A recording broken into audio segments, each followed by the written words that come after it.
Hai guys, ketemu lagi sama saya. Saya akan menjelaskan permasalahan pernikahan dengan warga Taiwan, yaitu double data alias data dituakan alias ijazah tidak sama dengan paspor ketika masuk ke Taiwan. Banyak pertanyaan, bisa nggak sih menikah dengan orang Taiwan? Ribet nggak sih? Sebenarnya tidak ribet, tidak ribet. Banyak mereka bilang, udahlah data saya disamakan dengan paspor. Jangan pernah memalsukan dokumen ke Teto untuk menikah. Karena apa? Itu akan berdampak buruk bagi kalian. Sekarang ini ada undang-undang terbaru dari Taiwan mulai Mei 2020 tentang penghapusan backlist untuk double data. Itu sangat-sangat meringankan sekali. Apa sih yang harus dilakukan untuk yang double data? Untuk yang double data, kalian menikah sesuai dengan data asli, KTP asli, KK asli, akte lahir asli, dan satu lagi sesuai ijazah. Biarin, nggak apa-apa itu paspor beda, karena untuk menikah pertama kali di KUA itu tidak butuh paspor. Jadi kalian menikah di KUA itu menggunakan data asli. Jangan pernah menggunakan data palsu. Ada yang bilang agent lain, oke nggak apa-apa pakai data itu akan sangat-sangat merugikan kalian.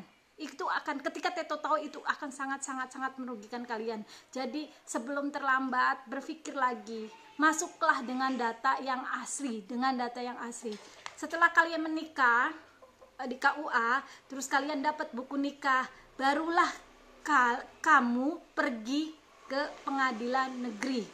Nanti di pengadilan negeri kamu akan dapat ini nih, putusan penetapan pengadilan itu seperti ini.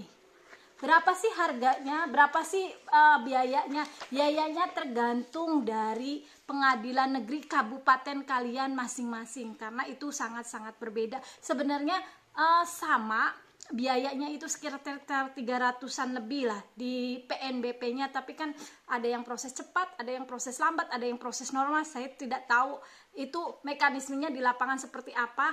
Tapi kalau kalian ingin gimana sih Cek, gini untuk share dengan saya, silakan gitu. Tapi untuk bikin seperti ini, silakan sendiri pergi ke pengadilan negeri masing-masing, karena saya tidak tahu ini berapa harganya gitu loh. Nah, setelah dapat seperti ini, kalian pergi ke imigrasi untuk membuat paspor. Yang asli sesuai ijazah, sesuai penetapan pengadilan, sesuai KTP, KK, semua itu asli semua.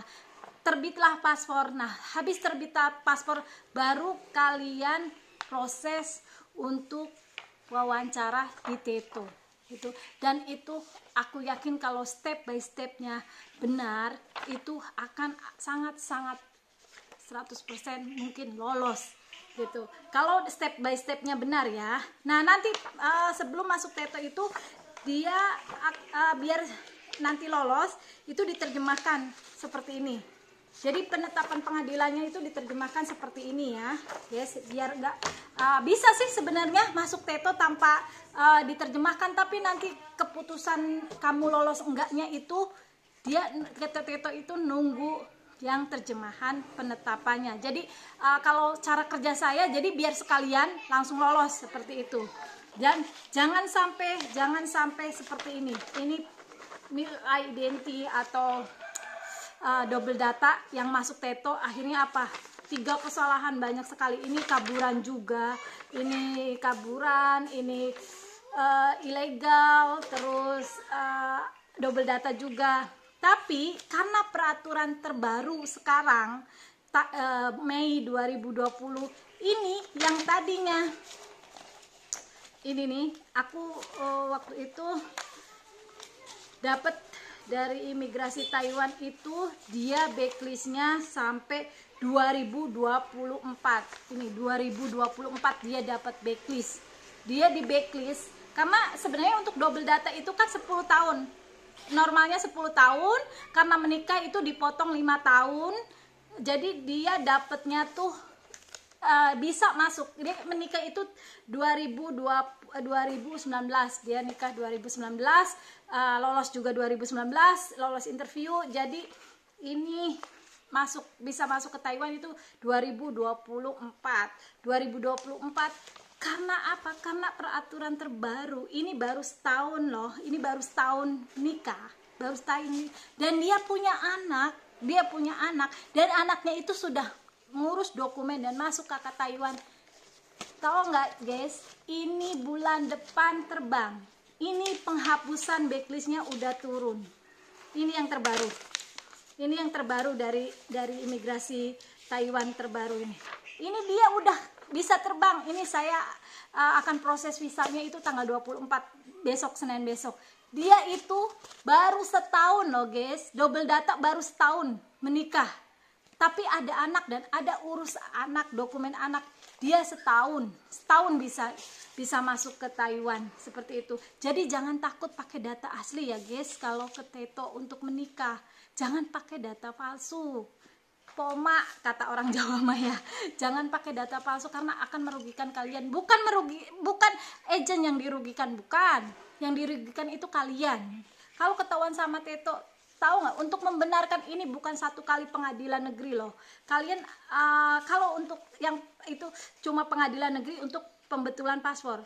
Kalau udah masuk Teto dan pakai data palsu, terus Teto tahu nggak, 3 kali kalian harus pembetulan. 1 pengadilan negeri tentang paspor, kedua pengadilan negeri tentang KTP, KK, akte lahir, dan pengadilan agama tentang apa? Buku nikah, karena di buku nikahmu itu kan palsu ininya, umurnya. Jadi guys, sebelum terlambat, untuk yang mau menikah tolong pakai data asli sesuai ijazah, seperti itu ya.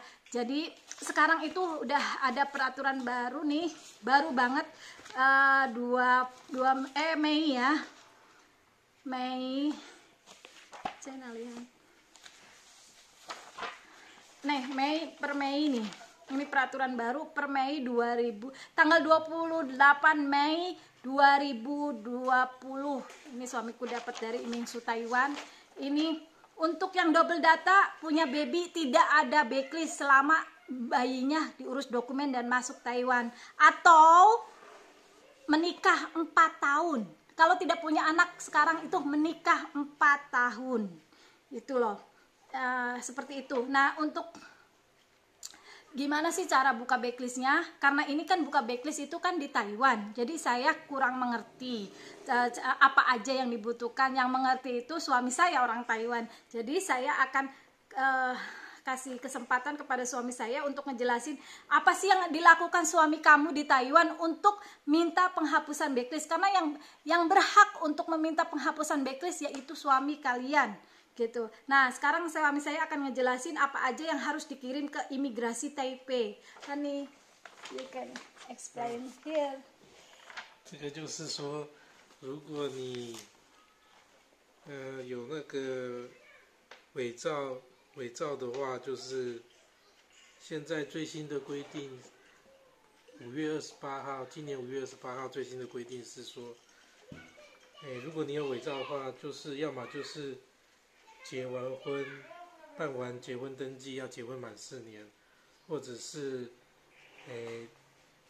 有小朋友在已经办好户籍在你的小朋友，你们有小朋友这样子，那要准备的东西就是婚姻的文件，然后小朋友已经涉及的文件，还有那个小朋友的护照或者是小朋友的出生证明。那如果你们像有些是，如果你们结婚完6个月之后小朋友就出生的话，可能要准备一下 DNA 这样子。对，那如果是一般，如果只是逾期非法工作的话，就是结婚满1年了，他就是按照这个规定，你就是要去申请到，对，结婚满1年，通常都是结婚满1年了，你就是要申请到这个移民署的管制函这样子，然后上面有写说解除禁管，有禁管日期。对，就这样子。像这一份上面就有写啊，它最后就是本署同意即日起解除其入国管制，那这样你老婆就可以申请签证来台湾。Oke, thank you. Ya guys, gitu ya. Jadi jangan khawatir, untuk yang double data sekarang itu semakin mudah untuk masuk Taiwan kalau menikah dengan orang Taiwan. Jadi proses menikah itu harus pakai data asli, jangan pakai data yang palsu gitu. Kalau misalnya ada pertanyaan, silakan kalian bisa messenger aku, bisa line aku kalau saya tidak sibuk. Biarpun kalian pakai agent lain, it's okay, kita saling berbagi karena berbagi itu indah. Oke, thank you, good luck.